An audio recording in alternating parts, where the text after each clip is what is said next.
Pessoal, a nossa conversa agora é sobre a disciplina dos contratos, disciplina da maior importância. Vocês já perceberam que nas nossas aulas presenciais a gente acaba invariavelmente indo aos contratos, seja qual for o assunto da aula, porque contrato é matéria do cotidiano, é matéria de muita importância, né? Mas o que eu queria fazer nesses 30 minutos que a gente tem para conversar sobre esse assunto é apresentar para vocês uma visão técnica. Porque se é alguma coisa do cotidiano, se é alguma coisa apreensível por todos, porque todos a todo instante celebram contratos, não existe pessoa que acorde de manhã e vá dormir à noite sem ter participado de algum contrato, ou porque celebrou um contrato novo, ou porque estava em um contrato em curso, ou porque extinguiu algum contrato. É dificílimo imaginar um caso de uma pessoa que conseguiu durante seu dia inteiro não se encontrar em nenhuma situação contratual. Se é alguma coisa tão comum assim, por outro lado, a técnica dos contratos, que é técnica, às vezes não é de conhecimento das pessoas. E por isso muitos conflitos acabam acontecendo, né? Então a contribuição que eu queria deixar para vocês era levar um pouco de técnica para a visão que vocês já têm do dia a dia sobre os contratos, para que isso talvez possa fazer com que vocês evitem problemas ou saibam resolver certos problemas quando a questão é matéria de contrato, né? Para a gente apresentar uma visão técnica, a gente precisa começar com uma noção de contrato, né? E aí vale um pequeno voo filosófico, né? Só para a gente poder assentar as bases dessa disciplina que é tão importante. O contrato nasce do momento em que um sujeito sente uma determinada necessidade e essa necessidade o leva a exercer a sua vontade no sentido de alcançar um determinado objetivo. Essa questão de necessidade e de vontade, com vistas à consecução de um determinado objetivo, que é da essência animal, faz com que a disciplina dos contratos tenha contornos todos especiais, né? Porque a gente sente a necessidade, a gente é levado a contratar pela necessidade e exerce a nossa vontade. E necessidade e vontade são dois elementos altamente subjetivos, dois elementos altamente difíceis de serem analisados, né? Então isso faz com que a disciplina dos contratos ela seja belíssima nessa essência, porque a ideia do contrato surge, e aí vale a pena a gente citar aqui rapidamente Clovis Bevilacqua, que num trecho poético fala sobre esse assunto. É por meio do contrato que a gente começa a ver aquela passagem do ser humano primitivo, do ser humano bárbaro, para o ser humano civilizado. Porque que se sempre sente vontade e que se sempre exerce, que se sempre sente necessidade e que se sempre exerce vontade, não se discute, né? O homem das cavernas tinha vontade de comer, o homem das cavernas tinha necessidade de comer. Mas como ele obtinha esse alimento, né? No primeiro momento, é por meio da barbárie, você toma o alimento do outro, você mata o outro, enfim, não há negociação. Mas a partir do momento em que eu sinto necessidade de comer, eu vejo que o meu vizinho tem quantidade de comida superior à sua demanda. Se eu consigo exercer a minha vontade no sentido de negociar com ele, e por alguma razão qualquer ele tem alguma necessidade que eu posso suprir, e tem vontade então de estabelecer um acordo comigo, eu posso fornecer para ele um bem que ele deseja, e ele pode, por sua vez, me fornecer aquilo que eu desejava. E aí acaba-se com a violência. Eu não vou tomar aquilo que eu desejava dele, nem ele vai tomar aquilo que ele desejava de mim, à força. Vence-se a força, vence-se a violência por meio da contratação. Então, num panorama filosófico, a disciplina dos contratos é bela, é um panorama cultural, antropológico, sociológico, porque o contrato marca essa fase em que o ser humano começa a negociar, ele começa a buscar atender às suas necessidades, não por meio da violência, não por meio da barbárie, mas por meio da negociação, né? Então, tecnicamente, vamos entrar na disciplina dos contratos. Primeiro, uma noção de contrato. O que se entende por contrato? Contrato, em primeiro lugar, é negócio jurídico. E a gente já entende o que é negócio jurídico, porque já vimos isso em mais de uma ocasião. Quando a gente pensa em contrato no direito civil, é importante a gente fazer uma ressalva de que se trata de contrato, de negócio jurídico de direito privado. E por que eu faço essa ressalva? Porque vocês, estudando direito administrativo, também estudam a disciplina de contratos. Mas os contratos administrativos, tomada a proporção que o direito administrativo ganhou nos últimos tempos, os contratos administrativos acabam tendo contornos que, em certa medida, os distanciam dos contratos do direito privado, que são os contratos mais antigos. Então vale essa ressalva. Contrato é negócio jurídico de direito privado. Contratos, obviamente, contratos. No contratos do direito civil, contratos do direito empresarial, excluindo os contratos administrativos, né? E é negócio jurídico que faz o quê? Ora, é negócio jurídico que tem por objetivo a satisfação de uma necessidade. Isso aparece, então, a necessidade acaba aparecendo aqui na definição do contrato. É um negócio jurídico de direito privado com vistas à satisfação de uma necessidade, em que, por meio de um acordo de vontades, então apareceu de novo a vontade, né, por meio de um acordo de vontades, sujeitos criam, modificam, resguardam, conservam ou extinguem obrigações. Então essa é a noção técnica completa de contrato. É aquele negócio jurídico de direito privado em que se busca a satisfação de uma necessidade e em que, por meio de um acordo de vontades, são criadas, modificadas, conservadas ou extintas obrigações, né? Então, imaginemos um caso bem simples. Eu tenho interesse em um alimento. O meu vizinho tem alimento de sobra.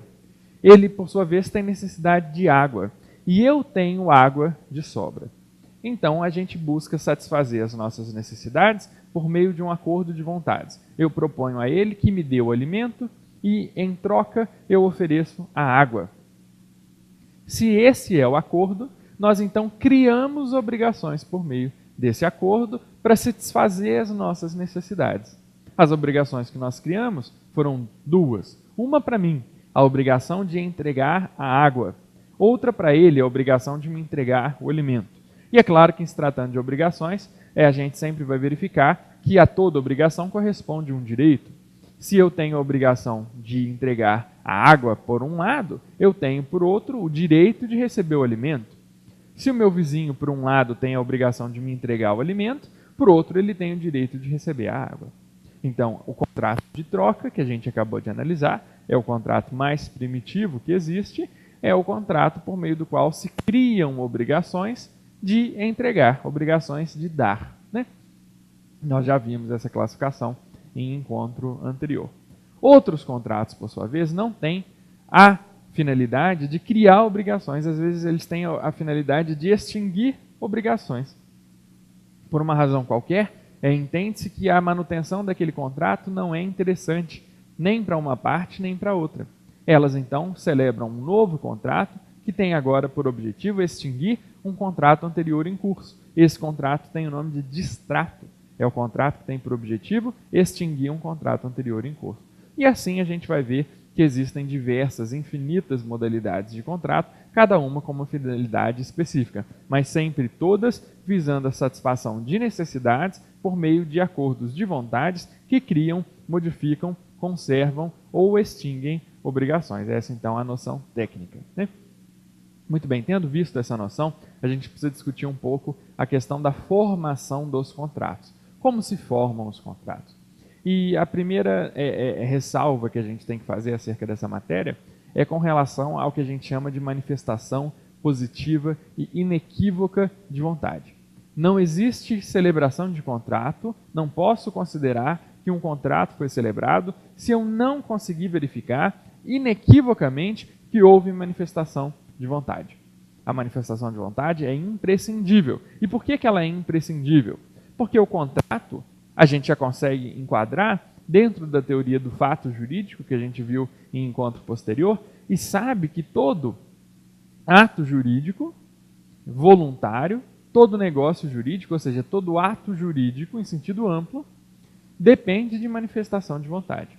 Depende de manifestação de vontade. É isso justamente que distingue o ato jurídico em sentido amplo, que engloba o ato voluntário e o negócio jurídico, do fato jurídico em sentido estrito, que é o fato natural ou o ato-fato jurídico. Se há necessidade de vontade, se é elemento essencial de todo ato jurídico, o sujeito, o objeto e a vontade, é claro que, em se tratando de contrato, eu também não poderia deixar de examinar a manifestação de vontade, que precisa ser inequívoca. Não pode haver dúvida nenhuma de que aquela era a vontade dos sujeitos, né?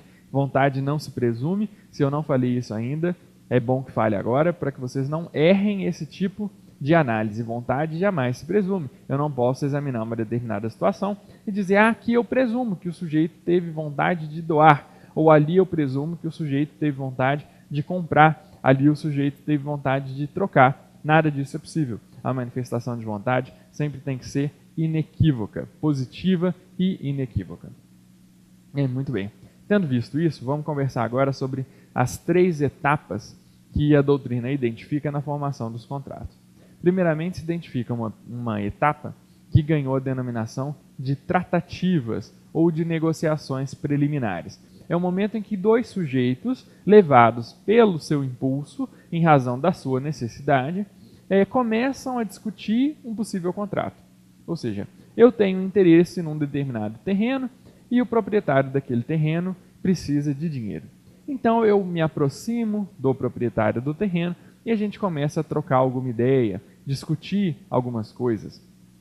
Nessa etapa das negociações preliminares ou das tratativas, ainda não há força obrigatória. O que há é tão somente uma negociação. Eu estou discutindo um possível preço, discutindo um possível prazo, discutindo condições, enfim. Tudo isso está sendo discutido, porque há negociações preliminares.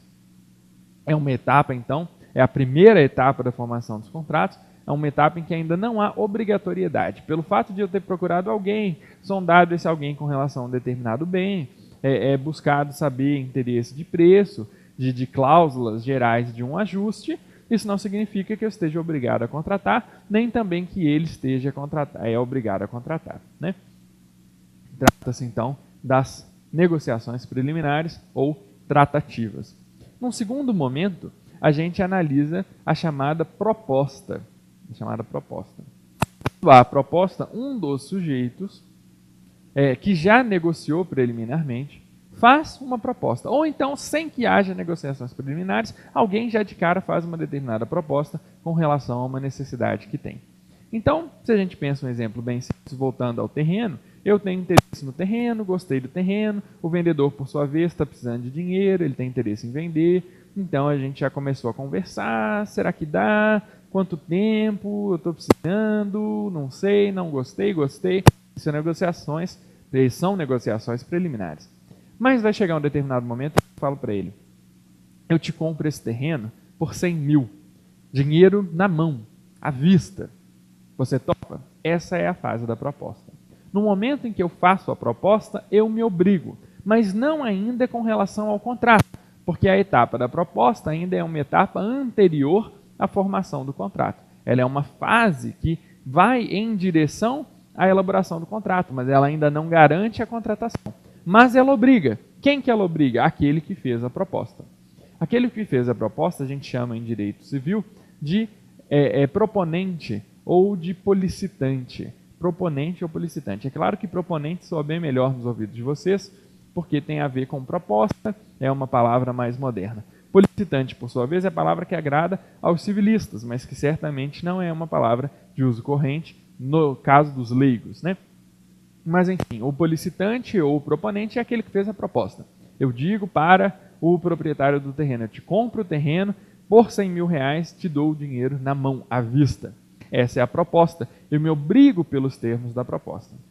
Só que feita a proposta, tem a outra parte a possibilidade de pensar se aceita ou se não aceita. Se ela pensa em modificar a proposta, por exemplo, se ele me diz 100 mil não, 100 mil é muito pouco, mas 150 mil eu aceito. Se ele faz isso que a gente chama comumente de contraproposta, ele na verdade faz uma nova proposta. No momento em que ele faz uma nova proposta, a proposta que eu tinha feito anteriormente deixa de ter vínculo, deixa de me vincular, deixa de ser obrigatória. Ele agora quer 150, mas eu tinha oferecido 100. Não estou mais obrigado porque agora a proposta é 150. Ele, por sua vez, está obrigado. Se eu resolvo aceitar a proposta de 150, não pode ele posteriormente me dizer que mudou de ideia, que agora ele só fecha o contrato por 200. O cuidado que a gente tem que ter é com relação a prazo de validade de proposta. Porque não seria muito razoável, imaginem vocês, considerando-se que a proposta é obrigatória, que eu fizesse uma proposta em termos gerais e que deixasse a pessoa pensar para o resto da vida. Porque não faz sentido, porque as coisas têm o seu valor alterado. às vezes o valor cai, às vezes o valor aumenta.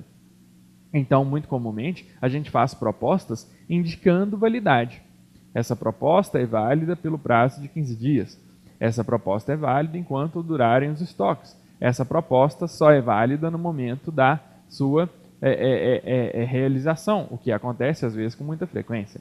Eu acabei de te propor, você não aceita, então acabou a proposta ali. Não tem tempo para pensar. Isso também é possível, também ocorre em muitos casos. Muito bem. Feita a proposta, poderá vir a recusa. Com a recusa, está tudo desfeito. Com a recusa não houve contratação, não se considera mais obrigatória a proposta e vão por terra as negociações preliminares, se tiver havido negociações preliminares. Além da recusa, outra possibilidade é a aceitação. O sujeito destinatário da proposta, e se a gente viu que quem realiza a proposta é o proponente ou policitante, e policitante já não é um nome bonito, pior é o nome daquele que é o destinatário da proposta. O destinatário da proposta em direito civil é chamado de oblato. Vejam bem, o oblato. É isso mesmo, mas o oblato é aquele que recebe a proposta. E ainda se usa na terminologia do direito civil essa palavra que talvez não soe bem ao ouvido das pessoas no dia a dia. Você fala, você é o oblato? Não, que é isso? O oblato, na verdade, é o destinatário da proposta. Então, no momento em que o oblato aceita, no momento em que a gente chama, no momento em que há a aceitação, que é a terceira etapa da formação dos contratos, é possível que se comece por negociações preliminares, muito embora essa fase seja desnecessária, ao momento da proposta, por fim, ao momento da aceitação. No momento da aceitação, considera-se formado o contrato. No momento em que o sujeito disse aceito comprar pelos 150 mil, então considera-se que o contrato foi formado. E a partir daí, então, a gente passa a analisar cada tipo de contrato, tendo, então, se percorrido esse caminho no sentido da formação do contrato. Mas vejam, não quero que vocês confundam a questão da formação do contrato com a questão do momento em que o contrato se considera perfeito. Por que eu estou falando isso? Porque a gente vai ver agora mesmo que certos contratos dependem de formalidades extras, e essas formalidades poderão ser imprescindíveis. Mas tudo bem, vamos agora entrar no tema da classificação dos contratos e a gente conversa sobre um pouco mais de detalhes, Acho que a gente pode até e deve começar pela classificação que se relaciona com esse tema, que é a questão da classificação dos contratos com relação à forma. Com relação à forma, vejam, para certos contratos não se exige forma específica. A forma é livre, o que, aliás, contraria o nosso senso comum.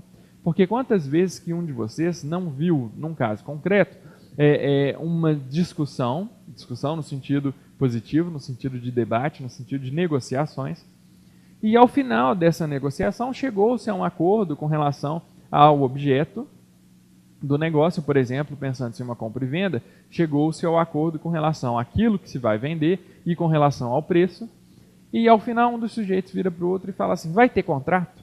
Isso é muito estranho, porque como nós vimos, o contrato é um negócio jurídico de direito privado, com vistas à satisfação de uma necessidade em que, por um acordo de vontades, os sujeitos criam, modificam, conservam ou extinguem obrigações.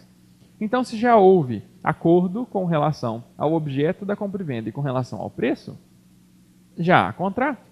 Já houve aceitação, já há contrato. Mas o sujeito pergunta, vai ter contrato, mas em que ele está pensando? Não é no contrato, é na verdade no instrumento escrito do contrato.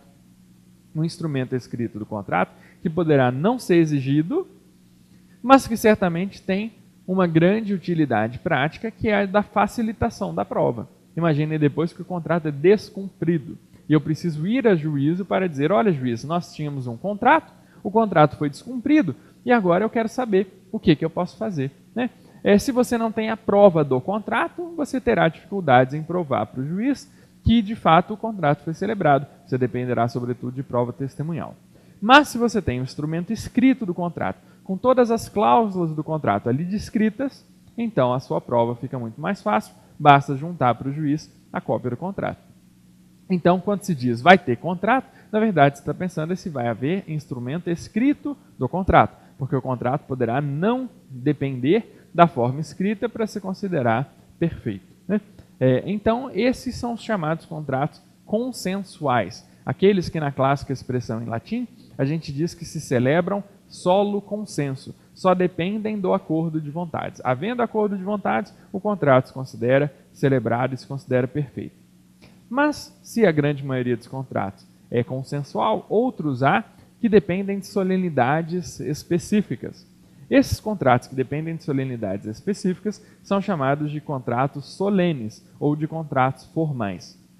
Não se aperfeiçoam antes de tomar uma determinada forma. E pior do que isso, o direito prescreve para os contratos formais que não atendem o requisito formal, nulidade. Aquele contrato é nulo e poderá, portanto, ser declarado nulo e, com isso, a sua produção de efeitos ser interrompida e, em alguns casos, até mesmo desfeita, né? Então, é importante atentar para o caso dos contratos formais. O caso clássico do contrato formal é o do contrato de compra e venda dos bens imóveis cujo valor exceda 30 salários mínimos.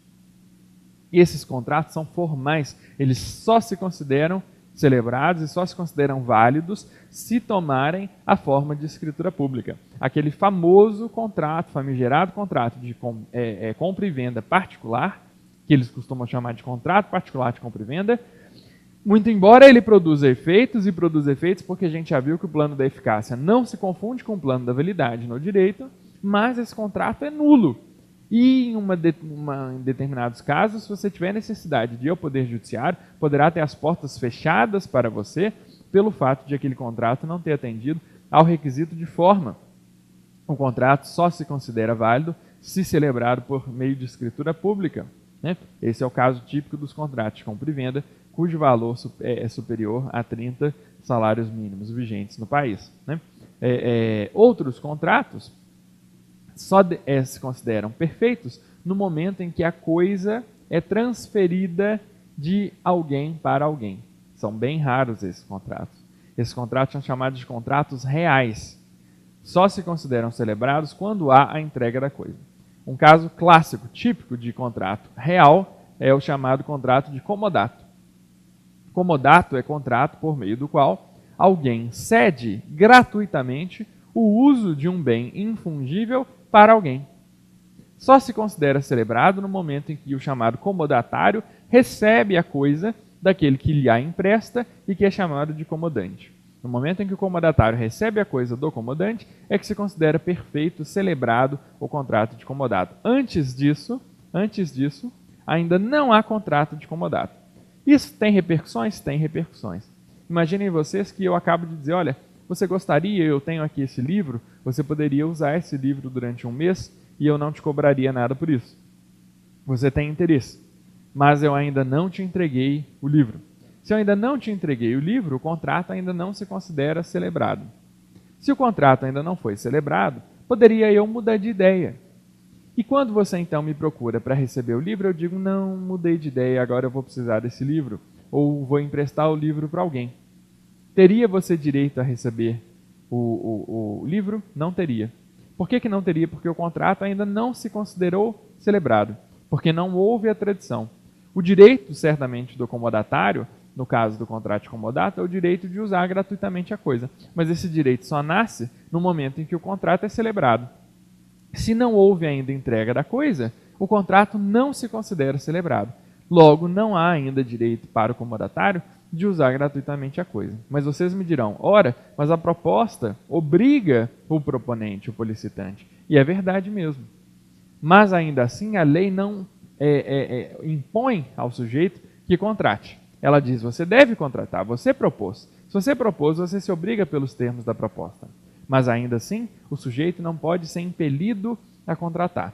O que vai acontecer então é que ele vai ser obrigado a responder pelas perdas e danos que ele tiver causado àquela parte que acabou sendo frustrada porque o contrato não chegou a ser celebrado. É o que a gente chama de responsabilidade pré-contratual. O sujeito não veio a celebrar o contrato, mas ainda assim havia proposta, ele então já é obrigado pelos termos da proposta, se veio a causar algum prejuízo, algum dano àquela pessoa que acabou não tendo o contrato celebrado, e então haverá indenização, haverá responsabilidade civil. Então esses são os contratos que nós vimos, consensuais, formais ou reais, ou seja, a classificação dos contratos com relação à sua forma. Uma outra classificação importante dos contratos é a que distingue os contratos chamados de bilaterais dos contratos chamados de unilaterais. Em regra, a gente poderia dizer que os contratos são bilaterais, mas há muitos casos de contratos unilaterais que são, então, também muito importantes, né? Os contratos bilaterais são aqueles que geram obrigações para ambas as partes. Ambas as partes do contrato têm obrigação, não é obrigação só para uma parte, obrigações para ambas as partes. É o caso típico do contrato de compra e venda. No contrato de compra e venda, o comprador tem a obrigação de pagar o preço, assim como o vendedor tem a obrigação de entregar a coisa. Entregar coisa, entregar preço. Obrigação de comprador, obrigação de vendedor. Obrigações para ambas as partes, contrato bilateral. Há casos, por sua vez, em que a obrigação só nasce para um dos sujeitos, o outro sujeito acaba não tendo obrigação nenhuma. Esse contrato é chamado de contrato unilateral. Um exemplo muito interessante de contrato unilateral é o exemplo que a gente acabou de ver do contrato de comodato. Como o contrato de comodato é contrato real, ele só se considera celebrado no momento em que o comodante entrega a coisa para o comodatário. Antes da entrega não havia contrato, então a gente vai verificar que não há obrigação para o comodante. Não há obrigação para o comodante de entregar a coisa para o comodatário, porque o contrato é real. Ele não se considerará celebrado antes de ter havido a entrega. Logo, só haverá obrigação para o comodatário, que é a obrigação de restituir a coisa para o comodante. Se só há obrigação para o comodatário, esse contrato é um contrato unilateral, só gerou obrigações para uma das partes. Pois bem, além da classificação dos contratos em bilaterais e unilaterais, é relevante também que a gente estude a classificação dos contratos em gratuitos e onerosos, uma classificação de grande importância. Considera-se gratuito aquele contrato em que o sujeito obtém uma vantagem que não depende de nenhuma conduta sua. A vantagem que ele obtém é em razão da liberalidade da outra parte. Por sua vez, consideram-se onerosos os contratos quando a vantagem obtida pela parte se consubstancia, se fundamenta em uma prestação sua. Se a gente volta ao contrato de compra e venda, qual que é o fundamento da vantagem obtida pelo comprador, que é a coisa? É o pagamento do preço. Qual que é a vantagem, qual que é o fundamento da vantagem obtida pelo vendedor, que é o recebimento do preço? É a entrega da coisa. Então, a entrega da coisa legitima, justifica, fundamenta recebimento do preço.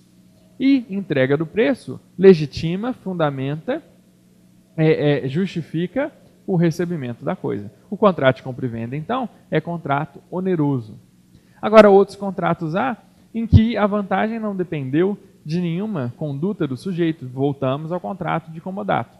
No caso do contrato de comodato, a vantagem obtida pelo comodatário, que é o uso da coisa, o uso gratuito da coisa, não se fundamenta, não se legitima, não se justifica por nenhuma conduta sua. Ele não precisa fazer nada.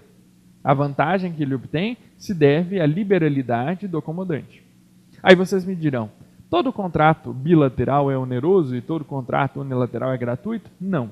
Infelizmente não, por isso que há a necessidade da manutenção das duas classificações. A gente vai ver que, por exemplo, o contrato de doação, que é por excelência gratuito, porque a vantagem obtida pelo donatário, que é o direito de receber a coisa, sempre se fundamenta na liberalidade do doador. O doador doa por liberalidade e não em razão de uma prestação que lhe seja devida pelo donatário. Se assim fosse, o contrato de doação se transmudaria em troca ou em compra e venda. É preciso, então, da essência da doação que ela seja gratuita, mas pode haver imposição de encargo no caso de doação. Ou seja, pode haver um ônus que recai sobre aquele que está recebendo um bônus.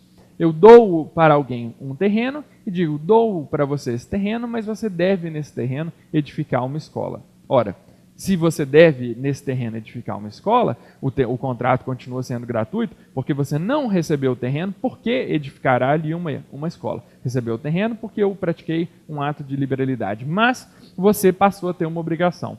Você, donatário, que antes só tinha o direito de receber a coisa, passou a ter a obrigação de construir a escola.